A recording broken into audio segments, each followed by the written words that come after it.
Welcome to the Black AF1 pod. I'm your host, Roy, and my effervescent co-host. Effervescent? Yes, Where do ma'am. you do you go through a thesaurus before we record every week's episode? Or do you go through your mental dictionary and you're like, what word could I use today? It just kind of came to me. Okay. I don't believe you one bit. You were like the least spontaneous person I know, so I don't believe you one bit. Nothing you've ever done or said is spontaneous. You literally overthink every situation. I do, but that one, because I was testing out my mic settings real quick since I was away, and I just was like saying something each time different, and that one randomly came to me, and I was like, oh, okay, that's a good one. Okay. Anyways, I am effervescent, by the way. Yes, that is very much an accurate description of me, Reina. I feel like I have a totally different personality when I do these podcasts, and I think it's the name thing. I think when I eventually reveal my true name on the podcast, my personality will shift a little. I feel like you'd be the same. No, because I feel like once you knew my name, didn't I become different? No. Less nice? No. If anything, you became more nice. Okay, anyways, everyone, more nice? Yes. That's not a thing. I feel like we had a honeymoon period where I was really nice to you, and then that ended, and then I was just like... No, you're about the same nice as always. Which is what? On a scale of 1 to 10? What Reina. Scale is Reina nice? Yeah. On a scale of 1 to 10. What number would you give that? You're Reina. Hey, what number is Reina, right? He's trying not to get in trouble. You're as nice as you feel like being. Exactly, because I always get myself in trouble. You are as nice as you choose to be.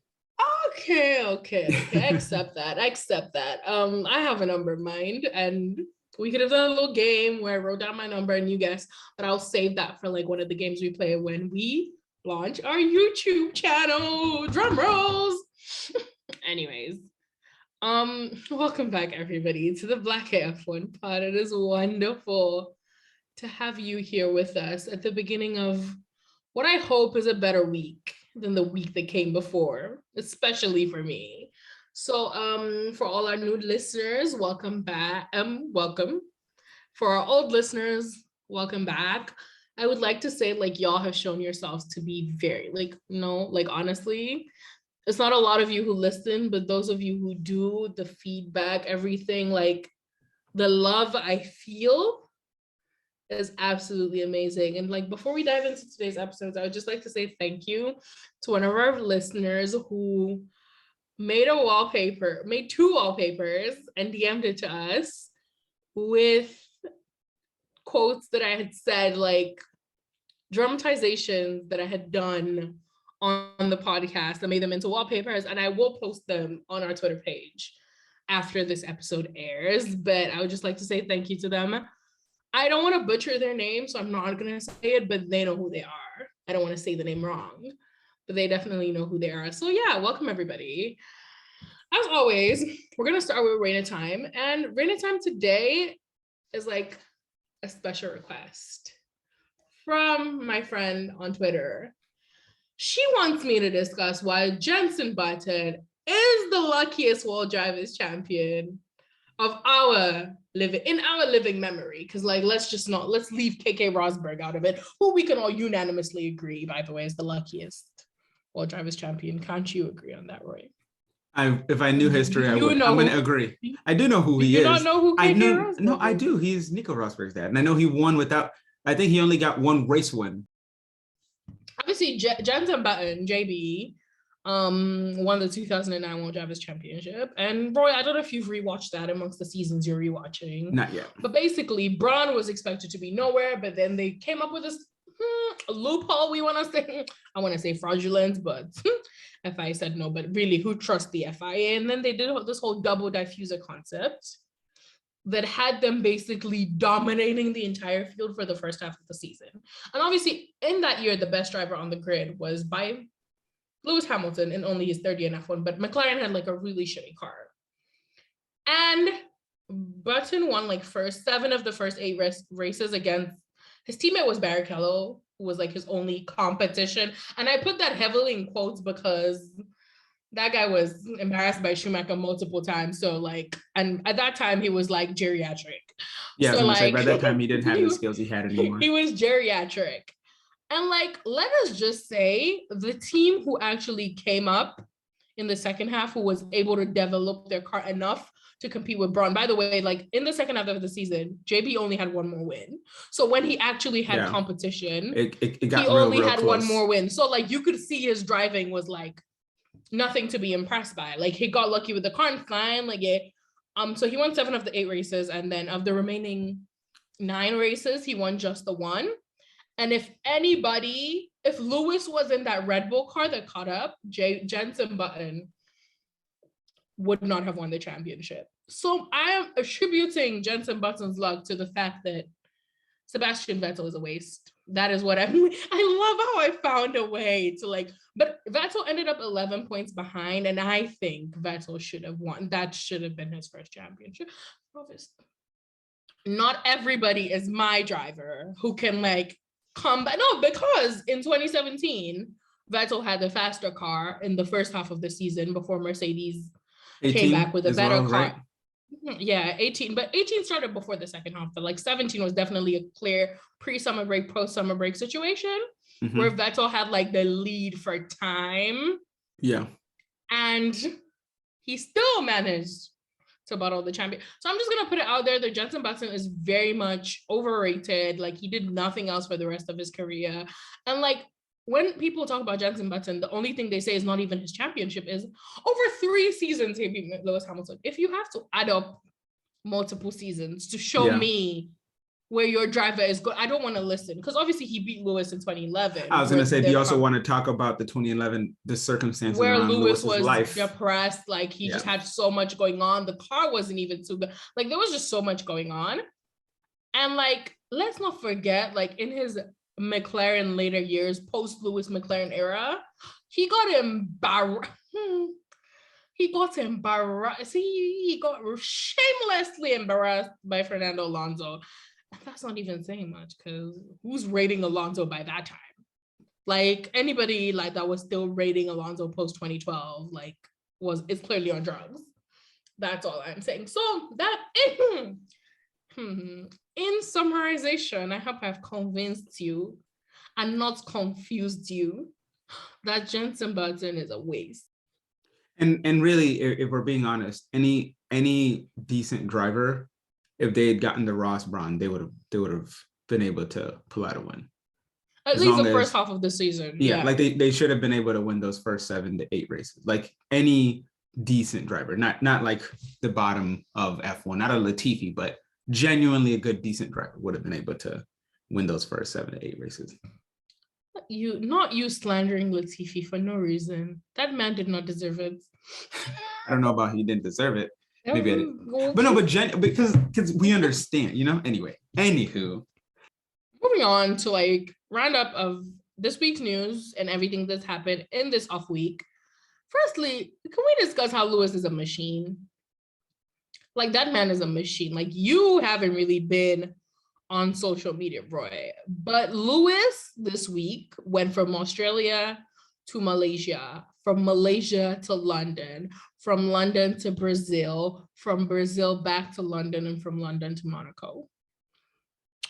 All while doing activities in each place, convincing the sponsors that Total Wolf is not a waste and we are still gonna win shit.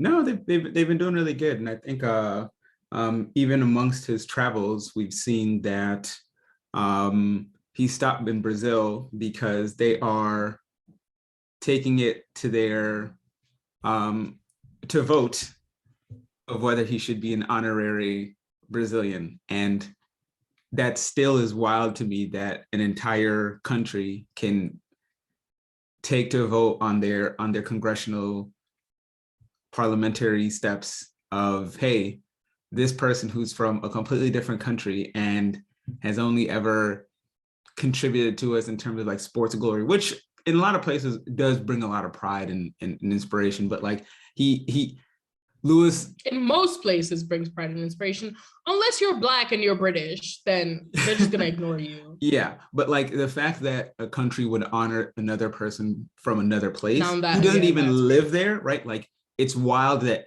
at a governmental, like imagine if like the US, like Congress was like, hey, we're gonna go to vote if Lewis is gonna be a like an honorary citizen. Like I can't even fathom that. So I that is so cool and so wild to me in ways I can't even put to words. Like it's Because just you're it's American. probably, but it just exactly, and that's kind of the perspective I'm coming at it from, because it's to me it just seems so.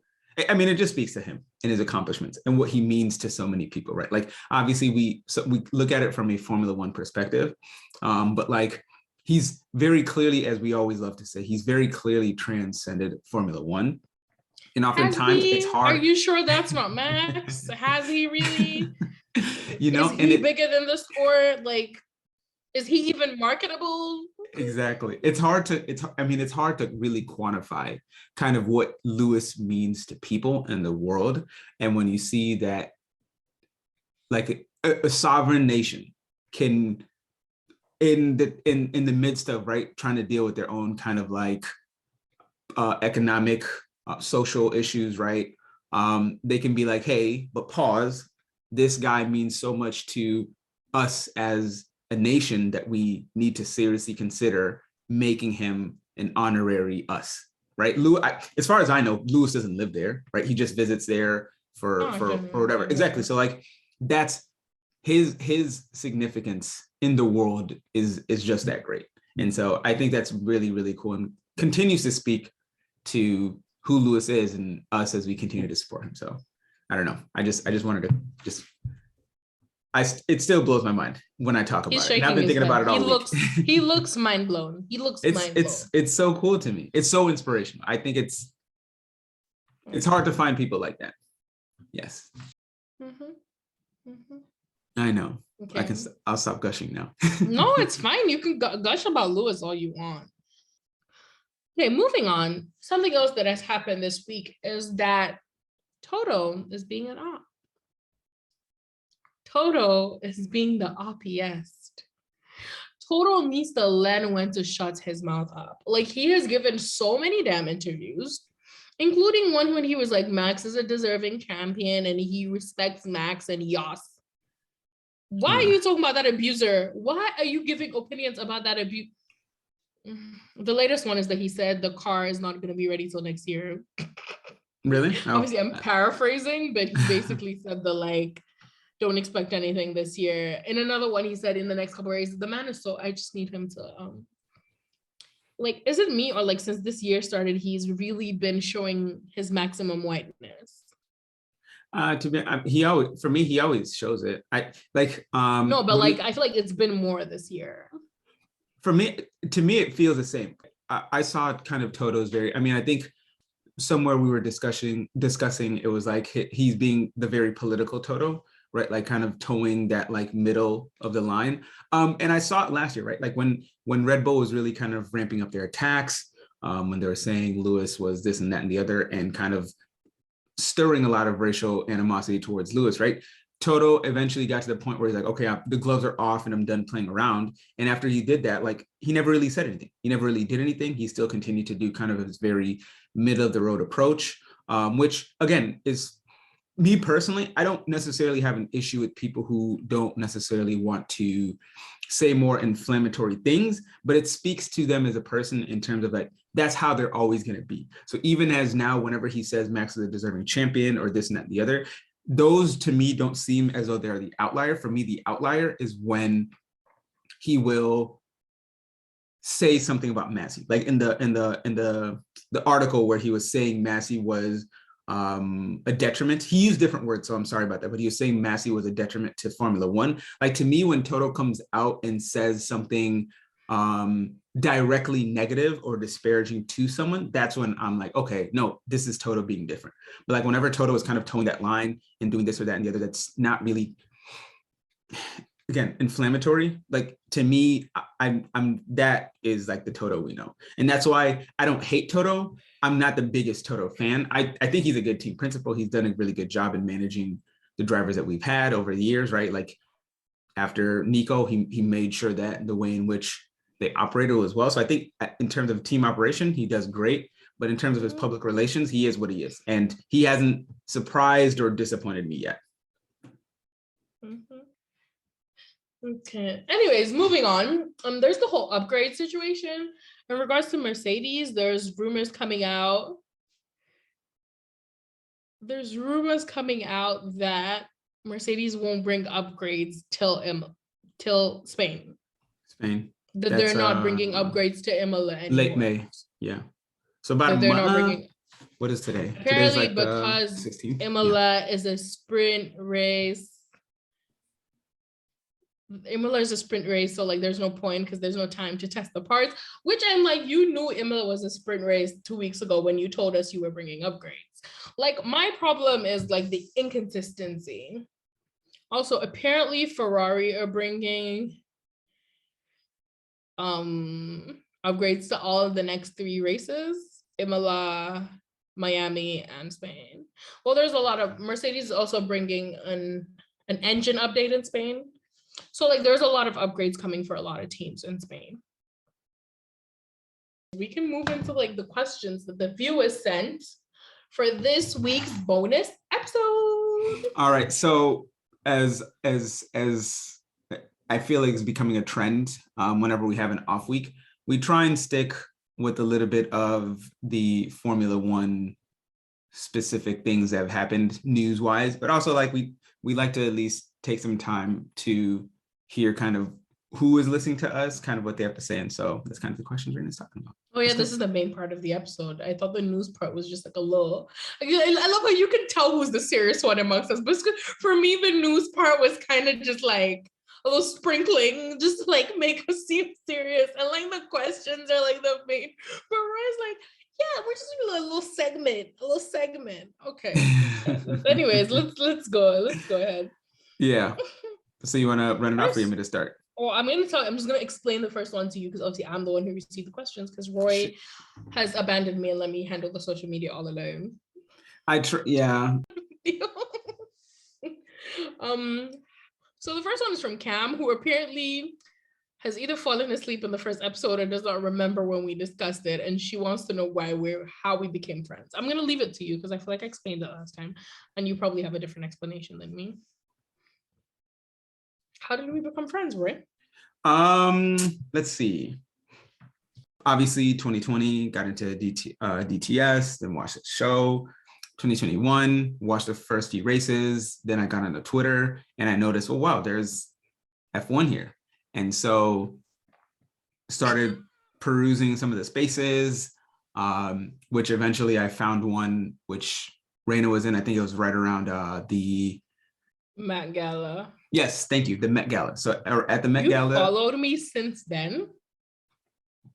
Yeah, that's when I around that time is when I started following you. And then from there, right, I joined your spaces at the time, and your spaces at the time weren't too Formula One-y, like it was Formula One adjacent. They were 0 Formula One-y. No, the only thing about it was Formula One was like rate which drivers are best. No, you guys would talk about Formula One. We can do a segment about that on the podcast if you guys are really interested. Maybe. If you guys ask for it, well, he'll have to do it. Roy's a people pleaser. So just DM the account and say you want us to do a segment. But from there, I just kind of interact. She started popping up on my TL, so I'd like, comment, whatever. Every single tweet.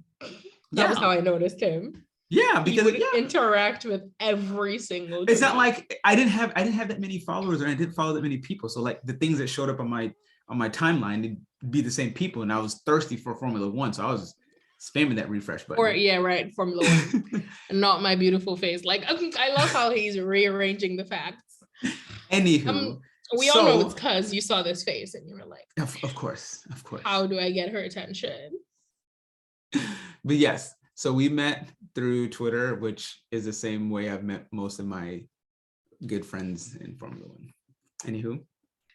Anyways, on my end, we became friends because Roy stalked me on the it was a social stalking situation, and I had no choice but to become friends with him. Moving on. What's your earliest memory of F1? Lewis, DTS. Roy. Drive to Survive. That was just embarrassing. Okay. Actually, that's a good point you bring up. So my earliest memory, I cannot place a year on it. I feel like it would have probably been, honestly, I can't tell you a year, but I remember a long while back, several years back, somewhere on the internet, I'd heard something about Lewis Hamilton, and people were saying he was like this bad boy or whatever, and like he happened to be black. And I remember looking up an image of Lewis Hamilton way back then, and I was like, oh, hey, cool, he's black and he's a Formula One driver, because I didn't know anything. And the discourse I heard about him, they were like, oh, but that black guy in this being all very like hoodlummy, right? Like that was kind of the way in which they were talking about it. It was very like racist and disparaging way, because especially like once I got into F1, like I kind of understood who Lewis Hamilton was. I was like, wow, this really is a narrative that people who may not know F1 might think ill of Lewis Hamilton. He is a very kind of like stuck up, or bringing this to Formula One, whatever. And so, no, I definitely remember years ago seeing something about Lewis Hamilton, thinking it was cool that like the black person was the best in the sport, but at the same time, the same kind of racial tropes about black people were still being kind of pushed on him. And me and my ignorance at the time, since I didn't care about Formula One, I wasn't going to do the research. I was like, okay, like do you have any, what are your earliest memories? I don't know. There was just always F1, not always, but like from when I was like 10 is my earliest memory of F1. Yeah. Like and your it's sister, probably, right? yeah, I think actually my sister wasn't around for that particular race. Like I remember it, but like I knew she used to watch F1, but like F1 wasn't really shown in Nigeria like that back then. So like not regularly. You would see like highlights and stuff on the Super Sport channel. But I think it was probably Australia. Like it was like the turn one, like who was passing Alonso. Obviously, I didn't know the significance of it until years later, but now I'm like, oh damn, crazy. Yeah, anyways, moving on. What does F1 mean to you, right? To be honest with you, not that much. Not the dead silence. No. I'm being honest. Like me personally, I've always kind of been big into speed, like track and field. I've always liked cars. Not you comparing you racing. running on your Legacy Benz to Formula One. No. I'm just saying anything that has to do with speed, I've always been into. I'm not comparing it to Formula One, just cars in general. But Okay. like track, like I said, track, cars. I've always been into cars. When I was like in high school, I had a friend move up here from Georgia. He was big into motorcycles, so I never fully got into motorcycles, and he does like semi like an amateur sort of like MotoGP type thing. So like I kind of got into like motorcycles, but not really. But really for me, if it has to do with something that's going fast, I've always been into it. I just never necessarily got into motorsport in and of itself, because I've just never been a big sports person. The only sports I watch is like track and field, right? But anyway, the point is, for me, I've like getting into Formula One was through DTS, and that was because like I got a little bit into the personalities and the other side of it, and for whatever reason something clicked, and now I really do enjoy Formula One. But since like a lot of my love for Formula One got transferred onto Lewis Hamilton, and so I really love Formula One because of who Lewis Hamilton is and what he's meant for the sport. And when Lewis Hamilton does leave the sport, I cannot say if I don't know how I'll feel towards it. There's drivers that I really like now, but I don't like them enough to carry the sport. I very much tend to be the type of person who can only appreciate a sport or a person or an athlete as much as I like that person. Like it's hard for me to like an athlete if they're a bad person. It's hard for me to like a sport if they're just not great people in it. So I don't know. Formula One to me just is a means to like watch Lewis be the greatest and enjoy that as well. And when he leaves, I might keep up with it, but I doubt that I would be like waking up early or late and like looking up statistics from each of the practices. How about you? What does it mean to you? I feel like what it means, if you'd asked me this question like before I joined F1 Twitter, it would mean something totally different. But for me now, Formula One means friendship because I met really good friends through Formula One. That's what Formula One means to me. If you ask me what Lewis means to me, that's a whole different question that I will not answer because I'm not trying to spend the next 20 minutes drooling about Lewis. But yeah, Formula One, I do think I will still watch F1 a lot post Lewis. And you have so much history to it just because you've been watching since like 08, 07 shit. Just with like less investment. Although I like a lot of like people who are gonna still be there, and not a lot, but I like a couple junior drivers. So like it depends on how their careers go. But I don't see myself as someone who's gonna stop watching F1. Because you do watch F2, so you are into motorsport. Like for me, I don't watch. I watch MotoGP. Exactly, I don't watch other. And I would watch IndyCar more regularly, but like. And you're also a sport. But you also do watch sports in general. You do enjoy watching sports. I don't enjoy watching sports at all. I really don't. Mm-hmm. I like the Bulls. I don't watch the Bulls. Like I love Manchester United. I don't watch Manchester United. Right? Like you love Manchester United. Always. Yeah, since I was a child. Here. Sorry, of all things for us to relate on, this is it? Quick side note. The shames for us to share, this is the one? Yes. No way. But we see for me, mine is the way I got into. I've been a United fan since I was like 3. Same. Maybe I would say the exact same. I've been a United Obviously, fan. that's earlier for me because Roy's older. Someone DM'd me asking me your age and they thought you were like in your 20s. And I was like, please. That's cute. Co-host an old man. Anyway, the point is, I got into my love for Manchester United is because I remember when I was in Kenya, I was walking through the living room. There was a football match on TV. Already makes sense. There was a football match on TV, and one of the teams had these beautiful red jerseys with Barclays on the chest. Mm-hmm. And I remember in my tiny, I don't know how old mind, I was like, I like those guys. That's the one. And from that moment, and again, I'm a child. I don't know if they're good or not. I just really like their red jerseys with their white shorts and their Barclays insignia. Yeah. And from that moment, they were my favorite football team. And of course, they just happen to be amazing. And they've been sucking now. At the time, yes. Yeah. But like, okay, so for me, that's how I love them. Obviously, I fell in love with Man United because my cousin and I, my older brothers, were trying to get us into football, me and my nephew. And I think I was 3, maybe he was 5. And it was a Manchester United Arsenal match. And like my brothers were all United fans, I think, except maybe 1 or 2. And then United lost and Arsenal won. Yeah. And my cousin was so happy and he was like, yeah, that's the team. That's what he's going to support. I felt so bad for the losing team. And I was like crying and I was like, no, that's my team. That's my team from now on. You see, you are a softie at heart. Who knew I would live long enough to see them be losing? On a steady basis. No, back then it wasn't even like it was just lost that particular game. And now they're just losing everything. Currently they're playing and like they just bottled a 2-0 lead. So let's not even discuss that. Yeah. Okay. Not very good. What is your favorite race past? And I know you can answer this because I know you just recently rewatched old races, even if old for you is like 2016.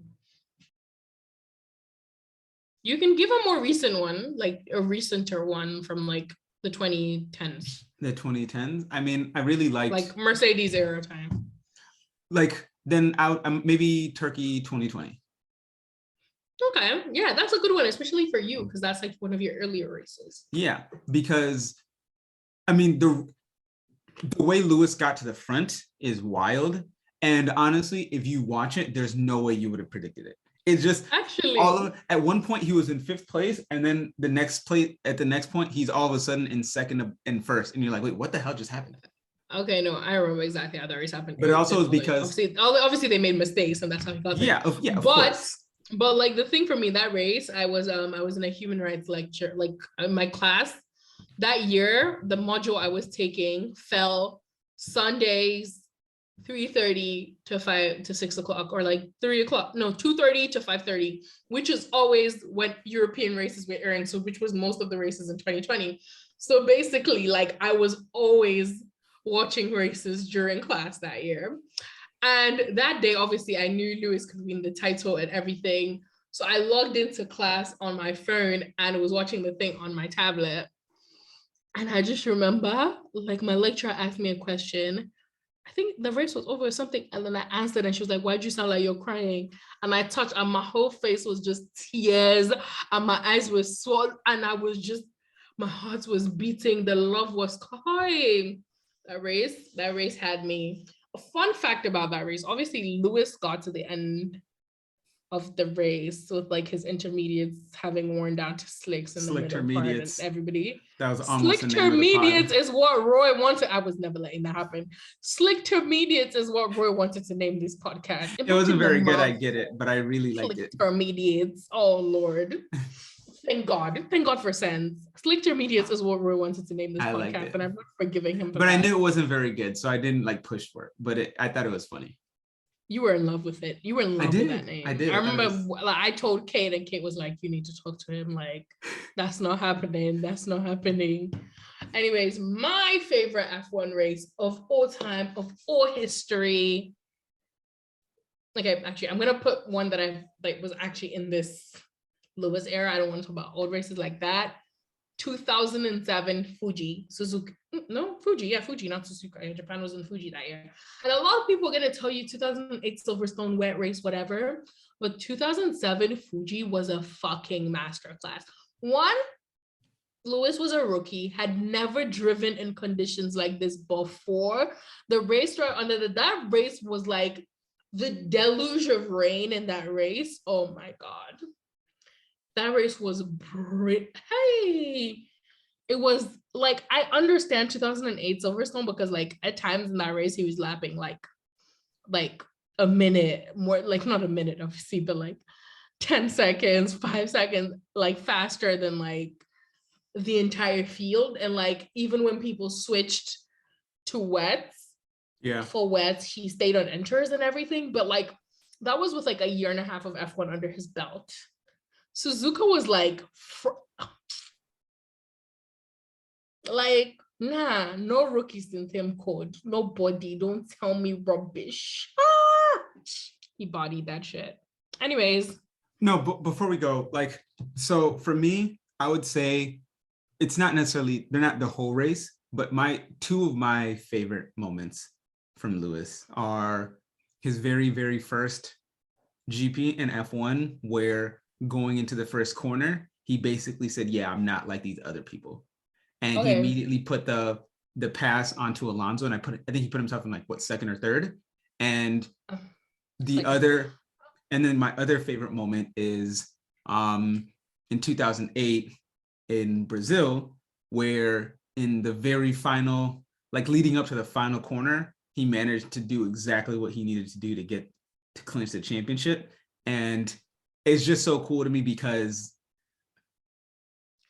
it's like the definition of never giving up. It took him to the absolute last moment. And those two moments for me are uber that special. 2007 Alonso one, I was going to mention it last week on the podcast, I forgot. But when Lewis was overtaking Alonso in Australia, it just gave me heebie-jeebies. And I was just like, oh my God, goosebumps. But if you I actually think 2007 Malaysia, which is the second race that season, is a better start. You should watch that one.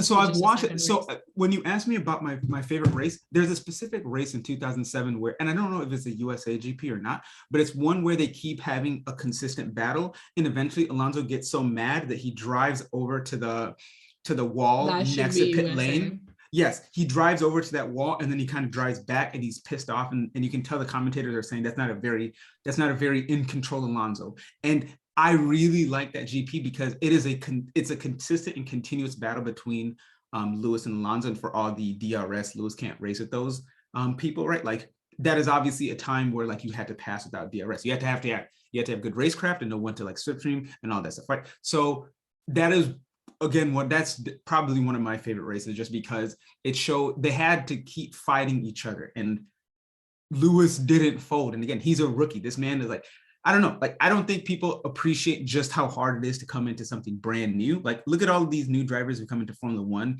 and they're complaining about how hard it is to learn the car. It's a different this, that, the other, whatever. Like Lewis came in from day one, like knew what the business was, and from day one put it to the two-time world champ, right? And for all we say about friend of show, Alonso is a great driver. And so Lewis to be able to put it to him day one. Yeah, sure. I think Alonso didn't eventually end up beating him that first race. Like I think Lewis did get third, but still a podium. Like for him to be able to be that close to his two-time world champ teammate and catch him sleeping and continuously catch him sleeping, like 2007. Honestly, I can't even say I have a favorite race in 2007. I just like the whole season.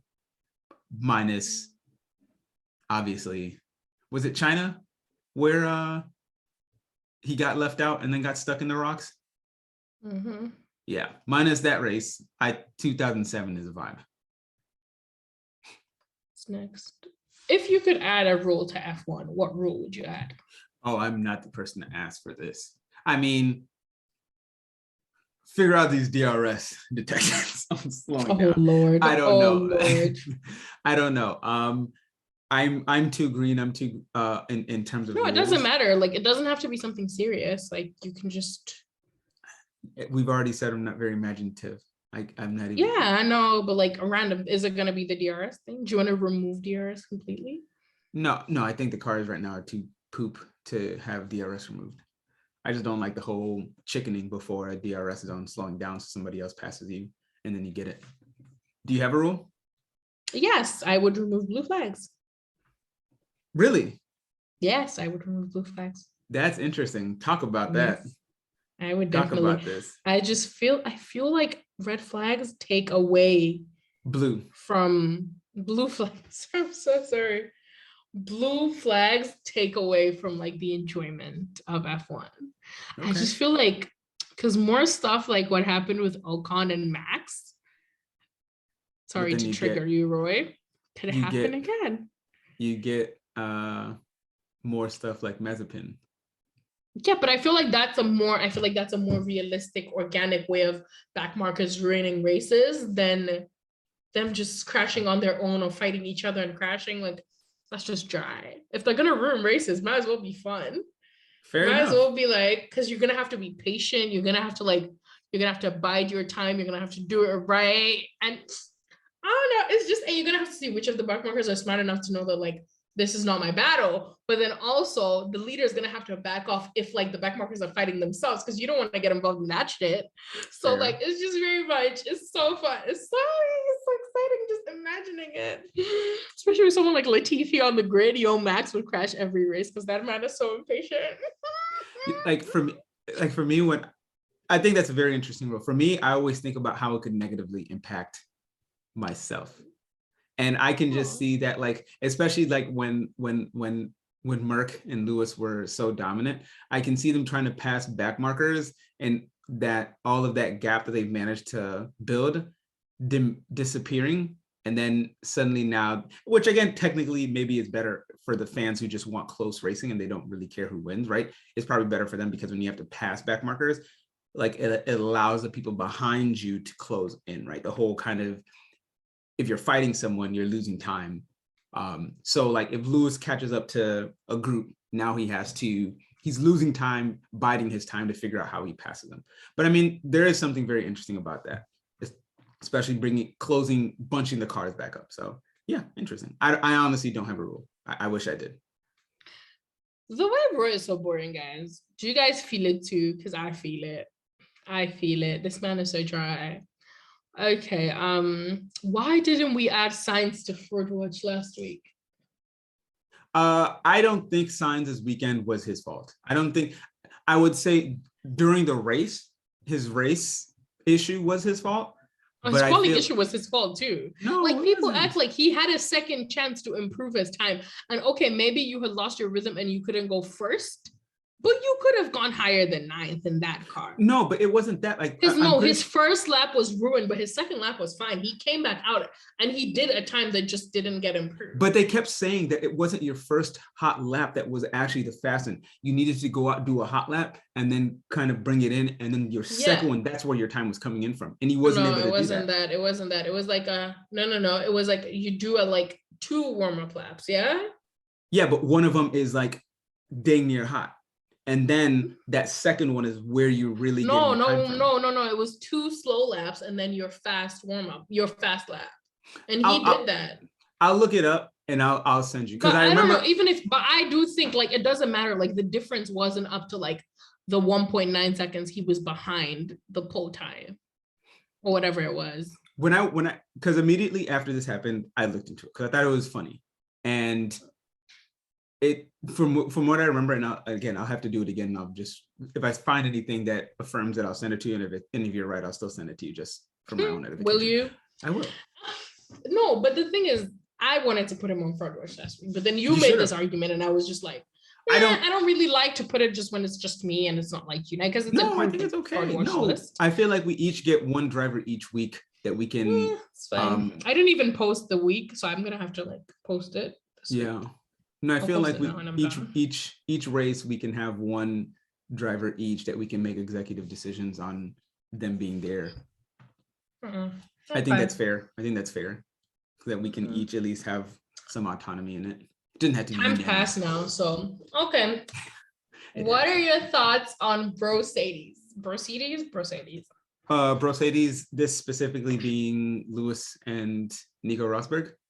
Yeah, right. Lewis and George is Britsades. Oh, that's funny.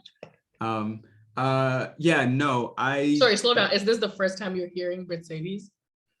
I mean, I've heard it before. In my mind, it always is linked to Brit, but I don't know how. Is that what it is? Like, I don't British, because they're both British. Oh, I see. So, and Brocades is just because it's the original, right? Yeah. Okay. Okay. Wow. Okay. Fine. Interesting. I would never have put that together. So I'm glad you said that. Anyway, no, I really don't like Nico Rosberg at all. I don't like him at all. I think he's. I feel like you dislike Nico more than me. Significantly more. I really don't like Nico Rosberg. I dislike people. Would you go as far as to say you hate Nico Rosberg? No, I try not to hate people. Can you see what I mean? Like, he can't even, like, you can see the hatred in his face, but he just doesn't want to just go ahead. And there's nothing wrong in hating people. It's healthy, in my opinion.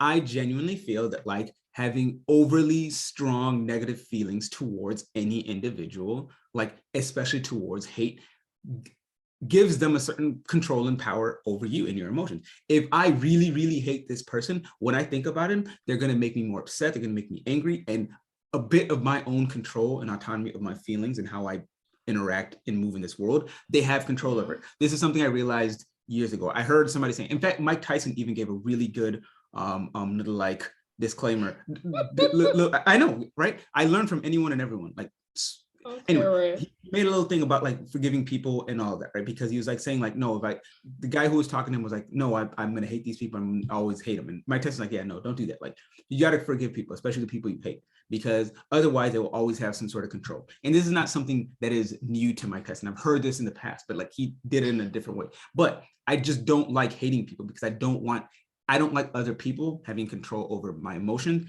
and the way in which I feel and react to situations. I just don't like it. So I very, very, very strongly dislike Nico Rosberg. I won't say I hate him necessarily because I don't like to hate people. However, moving on, getting to the point of what I was trying to say is, I don't like Nico Rosberg because I don't like people who are so ambitious and willing to be ruthless that they will destroy entire relationships just to get a win. And to me, again, this is where we differ a little bit, but to me, I think Lewis and Nico both had their hands in kind of the de-evolution of their friendship, 100%. I don't think one person maybe necessarily did more wrong than the other. But I don't know about that. However, I strongly believe that it was Nico who probably fired the first shot, like the first intentional shot, right? Maybe Lewis, because I think when I was even F1 has a little podcast and kind of describe. I'm not arguing. You can finish. No, this is not for you. This is for the listeners to kind of understand. But on Formula One, they have a little podcast and they had somebody come on there, and they kind of talked quickly about like when some of the issues that happened, and even Nico kind of discussed it with what's your favorite French driver who went against Senna? I can't remember his name at the moment. Prost, Alain Prost, right? Prost was on Nico, and Nico, Prost. Yep. And they kind of talked about how the Monaco GP, one of them thought the other driver was keeping something secret on purpose. And so like that kind of was the start of it, right? And so I'm sure the first incident was unintentional, but the other one driver, which I would assume, I believe is Nico, took it personally. And we've always seen, if you look at the little interviews, Nico is the type of person who's going to get bothered by small things and he's going to take it really annoyed. Like I think sometimes somebody hit him in the face with something and you can just tell the man's pissed off. So I just don't like Nico. And it looked like he was way too quick to sacrifice a friendship. And as he said like, if you want to beat Lewis, you have to play mind games and you have to completely like mess up who he is as a person. You have to make him doubt everything. And if you want to beat him. So I think Nico very well knew what he was doing and he sacrificed that friendship for a win. And as I'm not going to say like, if that's who you are as a person, fine. I'm not going to try and tell you how to live your life. If success is all you care about and like, you don't care if you ruin relationships, I will let you live. I hope you're not close to me. However, if we're going to talk about me, Roy, as a person, I think that's gross and just terrible way to live life. And so I can never like Nico Rosberg. And so I can never support Bro Sadie's because those two will never, I don't think they'll ever be friends because if I'm correct in my understanding of this, Lewis would never want to be friends with Nico because he understands their friendship was purely sacrificed out of Nico's desire for a win. And Lewis is like, no, I'm not going to let you back in my life. Now that you got what you wanted out of when we were Formula One, now you want to rekindle. So I'm sure I could see Lewis being like, hey, I'm going to let this go. But I don't think Lewis would ever want to be close with him again, right? Because he's like, okay, you're only friends because you got what you wanted out of it. I feel like that's a lot of transference of your feelings on people's behaviors onto Lewis without him actually ever saying anything. Because you haven't attributed any quotes or so to Lewis. And it's fine to dislike Nico because in your life you dislike people who, but I think to assume and to like blame everything on Nico, and I know and to assume that like Lewis is blameless unless it was an accident. No. I know you said it's possible Lewis was like blameless, but like not intentionally. To assume that is maybe a bit of a deification of Lewis just because you like him and making it seem like he can do no wrong. But I think they're both athletes. And at the end of the day, to be a professional athlete, you have to be willing to sacrifice. And I don't think my problems with Nico Rosberg don't stem from him. I don't like Nico or Mercedes, by the way, but like, I don't vehemently dislike Nico just because of their beef. Actually, my dislike for him has nothing to do with their beef. It's personal, other stuff. But yeah, I guess. Yeah, I just think there's a lot of, because you dislike Nico so much, you're kind of making Lewis seem blameless, when in reality, Lewis is not blameless. And we can never really truly know, like, obviously, all the details of like their drama,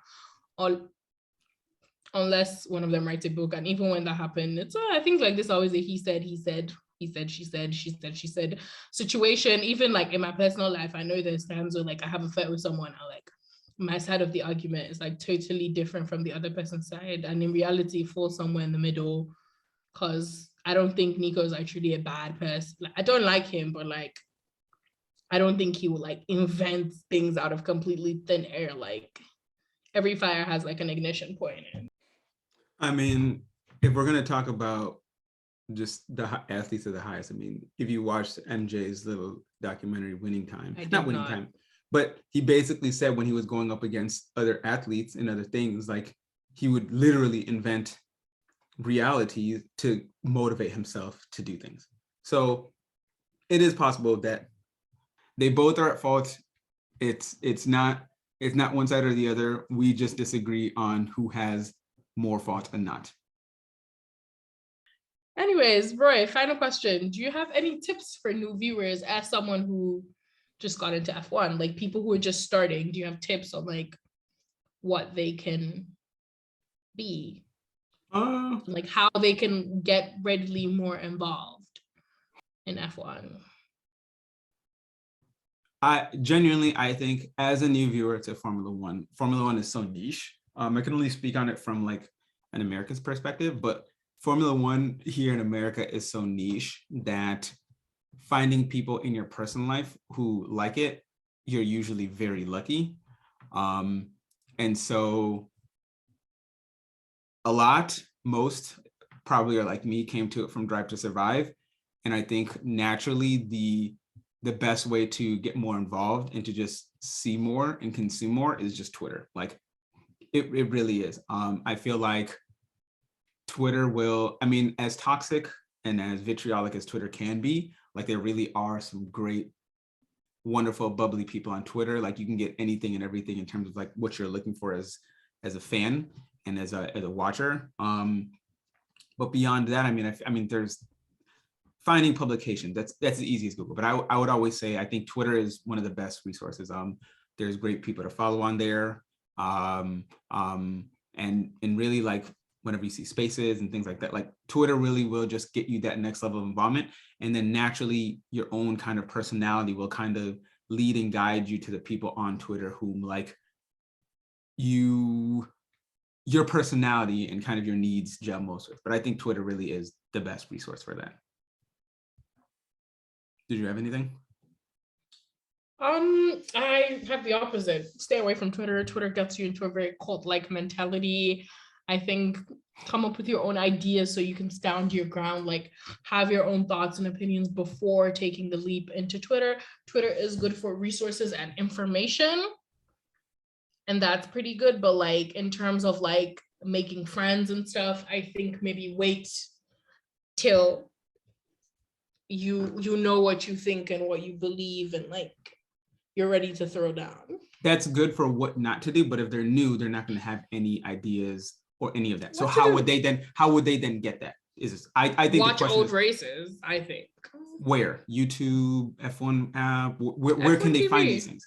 Okay. No, I'm being genuine. I'm just trying to like actually give a new viewer list. Like how would you what would be the advice? Okay. Yeah. Like F1 TV is where you can watch old races. You can watch like most of the highlights of like recent races on F1's YouTube channel. And I think YouTube content creators are pretty good with giving you information. You don't have to agree with them. They can give you the raw information and you can like, it is better than F1, I feel like, because F1 is very much packaged into characters and like F1 creators, Twitter creators aren't as, I feel like they give biased information because they curate the information to only give details of the articles that they like agree with or like they want to fight about. So I definitely do think YouTube content creators are a really good idea. And pages like Josh Revel and Audace, they do like, Josh Revel especially does like old stuff. It's like races of the 90s, drivers of the 90s, and I think is a very good YouTube channel to like subscribe to and watch his videos for like stuff. Yeah. Yeah. No, I would agree. I feel like if you're super brand new to F1, YouTube is really, really great. There's a lot of backlogs. I mean, I think like Flaws has, it's like FLOZ, has really good like early Lewis stuff.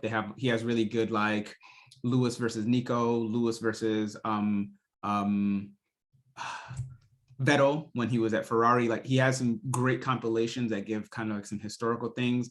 But obviously like Reina was just saying, the main F1 page, they also do a really good job in archiving things, but they'll also do like moments of brilliance. So if you want to get like to know little tidbits, good race, like best of certain drivers, YouTube is definitely the best place to get that content. And then where we differ is kind of how we relate with Twitter. I personally think like if you're a generally responsible person, like when you get onto Twitter, like especially F1 Twitter, I would advise, like it can be, like I said, it can be very toxic. Be very liberal with your mute and your block button. Like I always say, protect your peace. Like for me, the stance I've taken at this point is that if you say something mildly annoying or like something I just happen to not like, I'm gonna block you. Like I don't care. I don't want to see you. And as long as like you can do that, I think Twitter can be good. But also kind of what Reina has said, like it can also be very like not great. And so your mileage may vary on Twitter. I am a strong proponent, but obviously my co-host feels differently. So there you go. I think that's a pretty good. I just think don't join Twitter too early is what I meant. Like I don't mind joining Twitter later on. Like I feel like joining Twitter right at the beginning of your interest in F1 is very detrimental to like your even knowledge, because you just start to spout like one-liners that other people say without knowing like the backstory and whatever, like without knowing the facts and like the true story and stuff. Yeah, basically just be an adult. Don't regurgitate what somebody else said if you haven't done research. And if you're that type of person, don't get on Twitter early. But if you do your research, regardless of what other people say, then Twitter can be a boon. Yeah, that's pretty much it for today. Star of the week, Roy. I don't know. I can't say myself again this week. What's going on this week? That just goes to show you guys that's exactly what he was thinking of saying. Yeah, no, I don't know. I don't think I have a star of the week. Do you have a star of the week? Wait 1 second. Okay, anyways, my star of the week is my dad, because when I was down in the dumps, he brought me out of it, and unknowingly, actually, I almost said him last week because he did like something similar last week, but I do remember today, when you said Brit, I was surprised. but yeah, anyways, he really helped me out and he's fucking amazing. That's all I have to say. And I literally have a cheesy smile on my face right now. Okay, anyways, thank you so much, everybody, for joining us this week. Is there anything else, Roy? Final thoughts? I missed the part about Toto saying upgrades will be coming much later, if not next year. So that had me a bit sad. So did I not discuss that? No, you did. Sorry. You did. Okay, I'm just saying it's leading to my final thoughts. My final thoughts are, I'm going to be hopeful that as the season progresses, that my team don't make mistakes and we figure it out. Thank you so much for joining us this week, guys. We love you so much. Bye, darlings.